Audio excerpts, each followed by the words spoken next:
All right, so we are joined all the way from Detroit, Michigan, by Raphael Wright, owner, operator of Neighborhood Grocery right there in Detroit. We thank you so much for joining us today. This is our entrepreneurship class here at Velma Jackson High School, and we're recording this for all of our friends in Madison County Schools, Madison Central High School, Ridgeland High School, Germantown High School, the Academic Options Center, and our YouTube channel. And I've got a room full here with me now, and we appreciate you taking some time out of your busy schedule to join us today. Thank you for having me. All right. So just tell everybody, you're originally from Detroit, and how did you get the idea to open a grocery store? Because it's not every day you hear about somebody saying, "Hey, I'm just going to go open a grocery store." So I know the story, but I know they don't. So just let us know how you came up with this idea and how you wanted to serve your community by opening a business. Oh yeah, I did literally kind of answer the question. I just want to serve the community. I was graduating college. That was 2012. We were just starting to emerge out of our bankruptcy kind of situation here in the city of Detroit.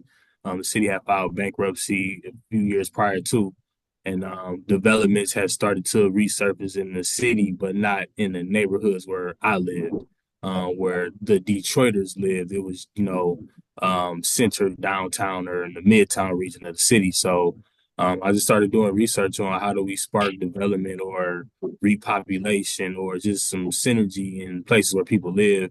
And food is the thing that came up. We can't build around what was proposed, in many of the city plans, like, art galleries and bookstores. And we need, essential businesses Yeah. started and circulating these areas. So that's what started the journey. That was 8 years ago now, and 7 Wow. years later, we open. Yep. Wow. And that is such a great point because everybody sees the tourist things, and those are great to bring people into the city and they provide some jobs and things. But when it comes to the people actually living in a community, that is so important that they have businesses that they can trust and that meet their needs. And something you talked about in one of your news stories is the nutritional aspect of it because you talked about the health disparities in the Black community was so great, and you wanted to provide them healthy options and look, I even say this myself. Here in Mississippi, I'll be looking to find something because I Yeah. try to lose weight for my basketball season. I'm like, man, I want to eat something healthy, but I just can't really find it. So you really wanted to give people those options to be more healthy. So talk about how that happened and how you kind of do that because that's a lot easier said than done. It's definitely much more easier said than done. It's just baked into the original model. Detroit is not a desert as it's been advertised. Most of our major cities in America are not deserts; they're swamps where we have food, just don't have the right types of food. Yeah. There's food all around this neighborhood. It's just, fast food and fringe food. So, opening up a grocery store means you got to provide healthier options. And, that's what the neighbors, said they wanted. So that's what we strive to provide. With that, um, it is not easy because we're just, sometimes the healthier options, they don't taste as good as the processed food. It's not as cheap as the processed food. So you deal with that battle. But again, populations in the community don't grow around fast food and things like that. So it's been baked into the agenda since day one. And it's not even a black thing either, because the unique situation about this neighborhood that I'm in, it is beginning to be more diverse. And then I border a suburb. So while I'm in the city, I'm bordering a majority white suburb, and many of my Oh wow, shoppers are from that suburb. So that's great. um, you don't turn anybody away that wants Yeah. want to be better. So this is not a thing of color. When we look at that aspect of it, whoever wants to eat, from what we have, we are all open arms for that because we all deserve the opportunity. So, but it is very, very difficult when you're battling Ronald McDonald and the marketing machine behind McDonald's and Yeah. it tastes good. Let's call it Yeah. what it is. But we do pretty good with providing healthier stuff that tastes good too. So that's the goal is to keep fighting with it. Absolutely. Now, one thing we're doing in this class now is we're starting to look at when you have a business, every business has competition, big or small. people can always spend their money elsewhere. People can find things that are maybe more convenient, things that fit their needs. It's just a reality of business. So you mentioned some of the things that you have to compete with there in Detroit. So how do you stay competitive in a very competitive market while still running a viable business? I will say that it is very, very difficult because of the types of competition. Again, Ronald McDonald is hard to beat. Mickey Mouse is very, very hard to beat. They have the money, they have the popularity and the reach to reach tens of millions of people, not alone the 10 or so thousand people here. They're a part of that millions of people. Um, I think that striving to answer the other needs of what people want. Right now people want a more local store. So that gives us the opportunity to not even necessarily, I won't even necessarily say compete, but just be present.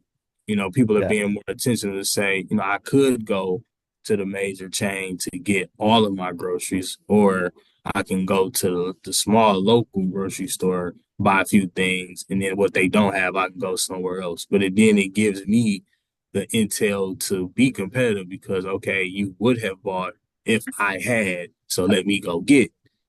And then, now I'm increasing my market share competition. So that's the short answer is, listening to the audience or listening to our competitors, um, not competitors, but listening to our customers. Yeah. And they'll, give us a edge over our competitors.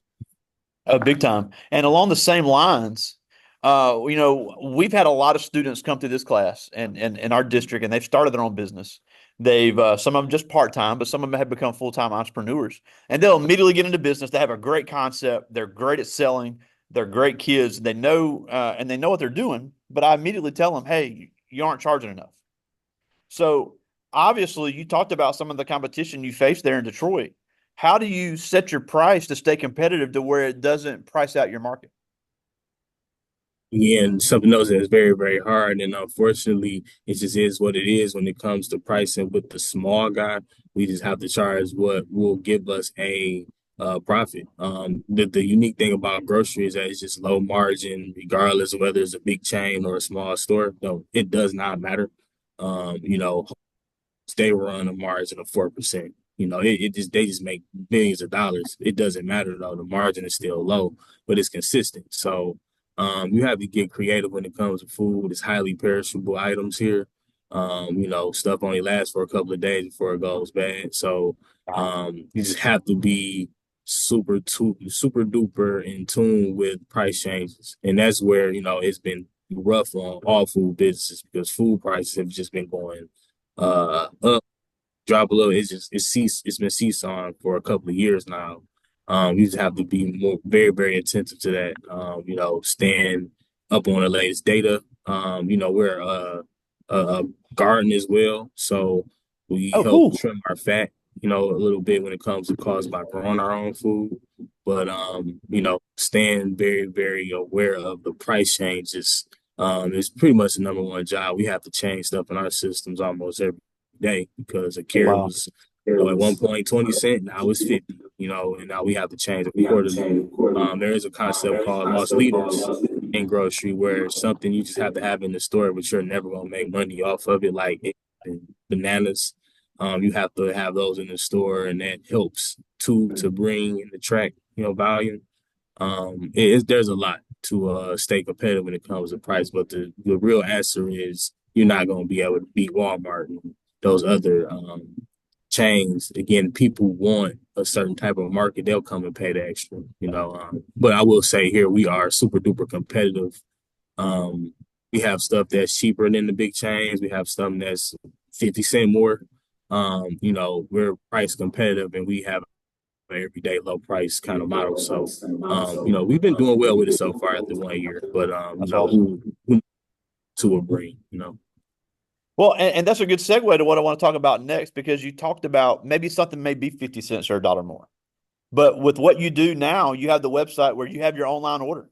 We all know about that at the big chains, but to be able to be a locally owned small business and have an online store, do you think little things like that can give you a competitive advantage to know, look, if people say, look, I don't mind paying a dollar, $2 more if I know I can just pull up and get it. So because it's all at the end of the day, it's all about customer service. So what are Yeah. some other things you've done on top of that? Because I think that's a great idea. Stuff like that. I think that the beauty of like our delivery service, for example, is it mirrors like a DoorDash or something like that. We provide the service just as quick, with no hassle. It's just you paying less money. You know, you have to pay a lot of money in fees when you're buying from Uber Eats or DoorDash, etc. Whereas we, right now we're not charging anything. It's free delivery with a certain purchase amount. We Wow. deliver within an hour, sometimes 20 minutes, and it looks like the services that you've been provided with in the past. It's just local. So little stuff like that, it puts us in front of people more. It gives us just a better and a bigger uh, view of the landscape is, and it allows people to see us more enough to give us a chance more. So stuff like that has definitely led to our competitive advantage as a local grocer, and a Yeah. big pond in our urban city. So stuff like that definitely works. And then we do other things in the store that you don't see in like a traditional grocery store. Like we have art, it's art gallery here. We Oh, do cool. events, a lot of things here, to make this a community institution more Yeah. than just a grocery store. So we have a lot of stuff going on that goes beyond just food. So that helps a lot, a whole lot. That's awesome. That yeah, and another great idea. Now, another thing, and I know all the other teachers that'll see this letter can agree with me on this, and I feel safe speaking for them, is a challenge that we face across this entire generation. Because I've actually got all young men in here with me today. I've got a lot of intellect, I got a lot of talent in here, but something that they all struggle with is they're all eat up with the TikTok and the Snapchat and all that stuff, and all that's fun, and there's celebrities I like following too. But at the end of the day, to be successful in business, you've got to be able to communicate. When you are selling something to somebody, you're looking them in the eye. You've got to talk to your employees. You've got to talk to vendors. So how important is it to get those communication skills? Because they get so upset when I make them get up here and present in front of the class. But it's not to be mean, it's to get them to be successful speakers and successful communicators. So how important is that to master that now?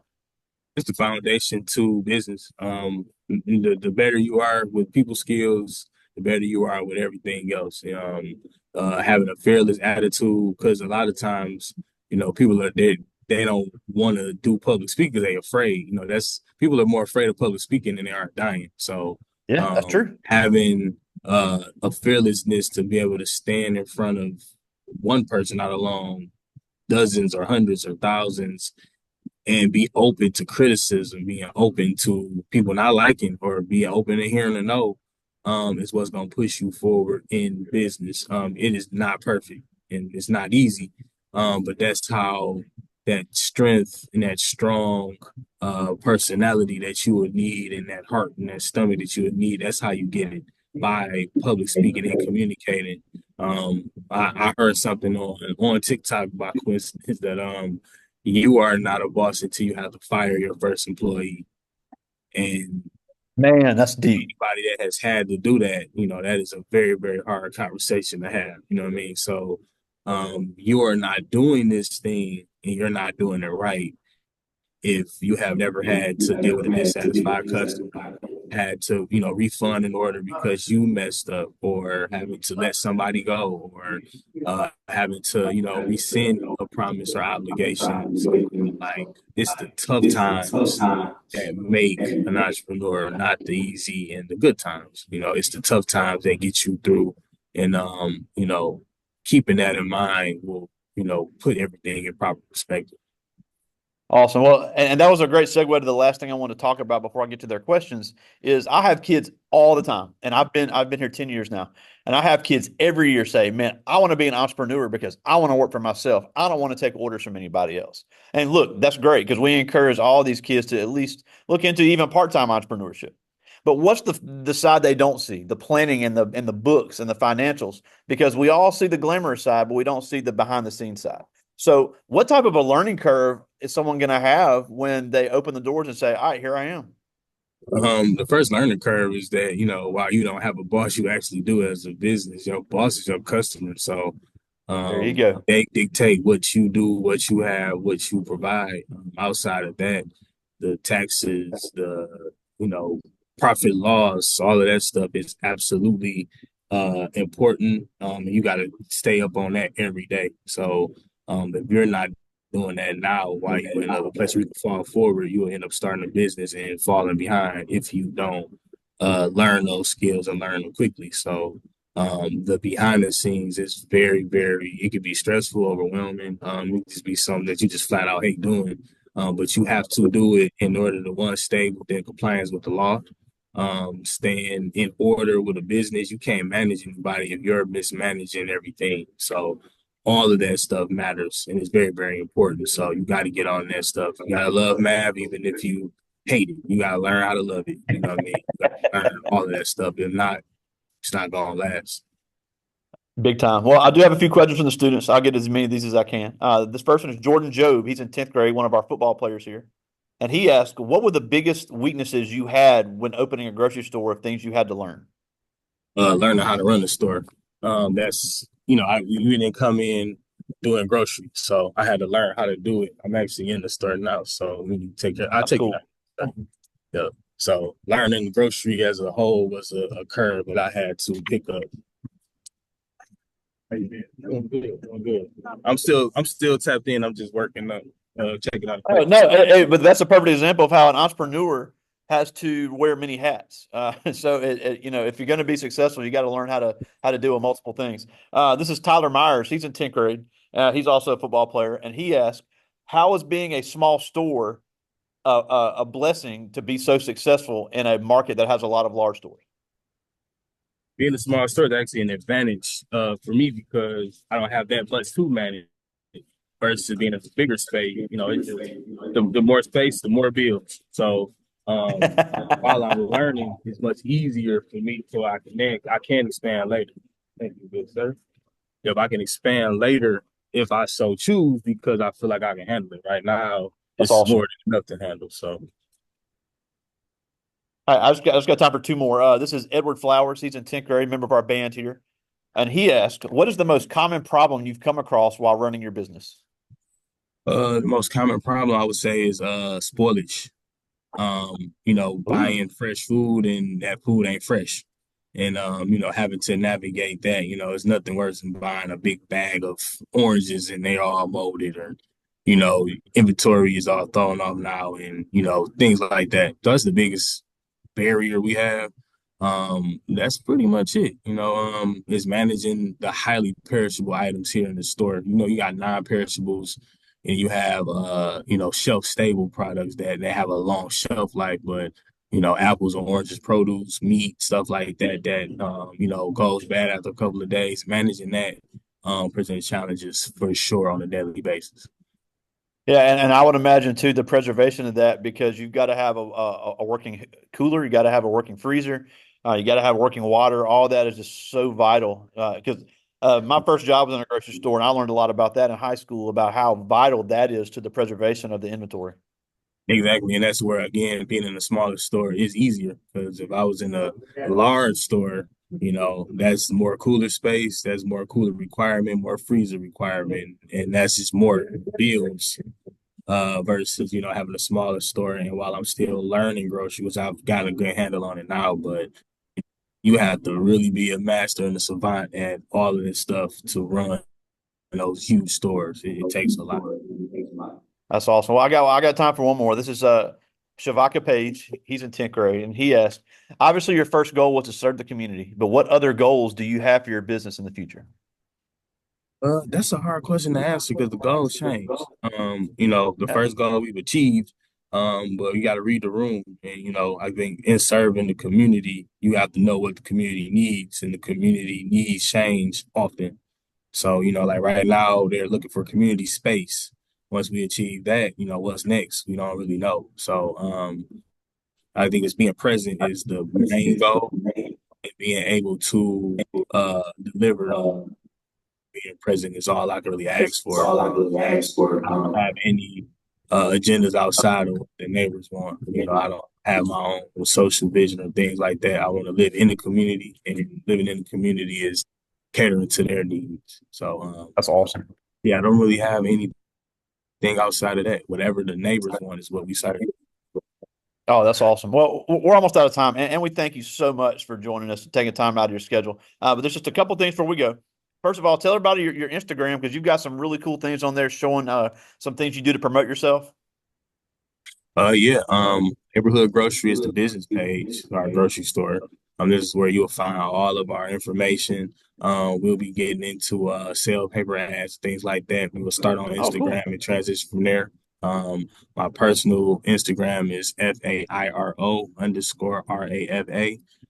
Most of the time I do collab posts between those two pages so you can see what Oh, we got cool. there. We're on Facebook as well with Neighborhood Grocery. So those are two of my primary places. I'm on TikTok too, but I don't use it often. So, but FAIRO_RAFA on TikTok as well. So you'll find me on Instagram, Facebook, and TikTok. That's awesome, and I encourage everybody to follow because I've started following and I've seen some things you do, and it's really cool. But the last thing before we go, like I said, I have all young men in here with me right now in this class, and I know they get sick of me talking about it, but I just think it's so important that we need more successful black men in our communities.